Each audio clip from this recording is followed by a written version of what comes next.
Hello बच्चों, आइए इस प्रश्न को देखते हैं। निम्न में से किस आरएनए की आयु न्यूनतम होती है?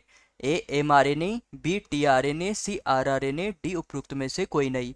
तो यहाँ पर हमें बताना है कि जो कौन सा आरएनए है जिसकी आयु न्यूनतम होगी। तो प्रश्न को देखते हुए हमारी मुख्य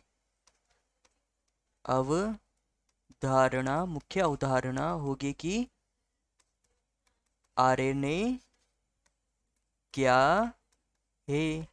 तो जो ये आरएनए होता है, यह आरएनए क्या होता है? तो जो आरएनए है, यह आरएनए का जो पूरा नाम है, यह राइबो न्यूक्लिक अम्ल होता है। तथा जो ये राइबो न्यूक्लिक अम्ल होता है, अर्थात जो आरएनए होता है, यह आरएनए कोशिका द्रव्य में पाया जाता है। यहाँ पर जो ये आरएनए के बनने की प्रक्रिया होती है, इस आरएनए के बनने की प्रक्रिया में जो डीएनए होता है, यह डीएनए से एम आरएनए का निर्माण होता है। तथा डीएनए से एम आरएनए के बनने की जो प्रक्रिया होती है, इसे ट्रांसक्रिप्शन के नाम से जाना जाता है। तथा जो एम आरएनए होता है, इस एम आरएनए के द्वारा प्रोटीन का निर्माण होता है। तथा इनकी जो बनने की प्रक्रिया होती है, इसे अनुनादन या ट्रांसलेशन के नाम से जिसे जाना जाता है। यहाँ पर जो ये ट्रांसलेशन की प्रक्रिया के द्वारा जो आरएनए से प्रोटीन का निर्माण होता है, तो यह अत्यधिक शीघ्रता से इस एमआरएनए से इस प्रोटीन का निर्माण हो जाता है। इस कारण से जो ये एमआरएनए होता है, यह अल्प समय के लिए ही कोशिका द्रव्य में पाया जाता है। तो यहाँ पर प्रश्न ने हमसे पूछा था कि निम्न में से किस आरएनए की आयु न्यूनतम होती है। तो ए है एम आरएनए। तो जो एम आरएनए होता है, इस एम आरएनए की जो आयु होती है वही सबसे अधिक न्यूनतम होती है। तो हमारा उत्तर होगा उत्तर A. B A T RNA. तो जो टी आरएनए होता है, यह टी आरएनए अमीनो अम्लों को जो राइबोसोम होता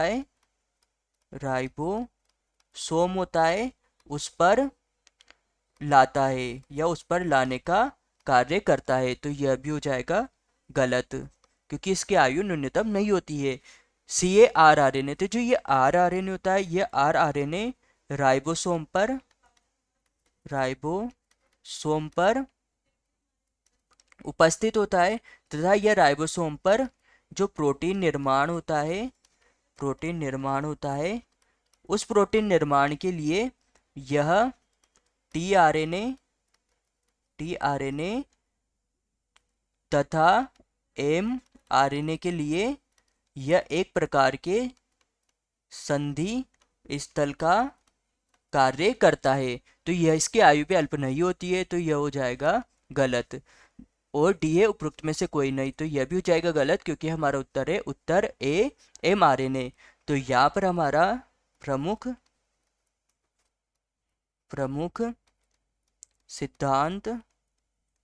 सिद्धांत होगा कि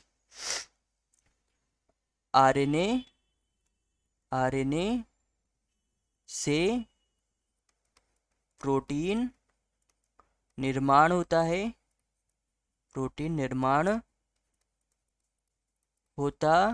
है तथा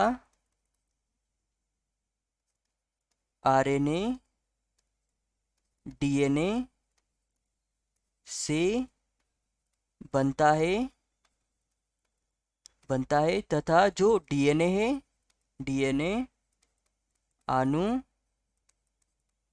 आनुवांशिक पदार्थ होता है। तथा यह जो डीएनए होता है, यह आनुवांशिक पदार्थ होता है। तथा इसके द्वारा जो आनुवांशिक सूचनाएं होती है, वह जनक से संतति में स्थानांतरित होती है। तो यहाँ पर हमारा उत्तर होगा उत्तर है। आशा है कि आप इसे अच्छी तरह समझ गए होंगे। धन्यवाद।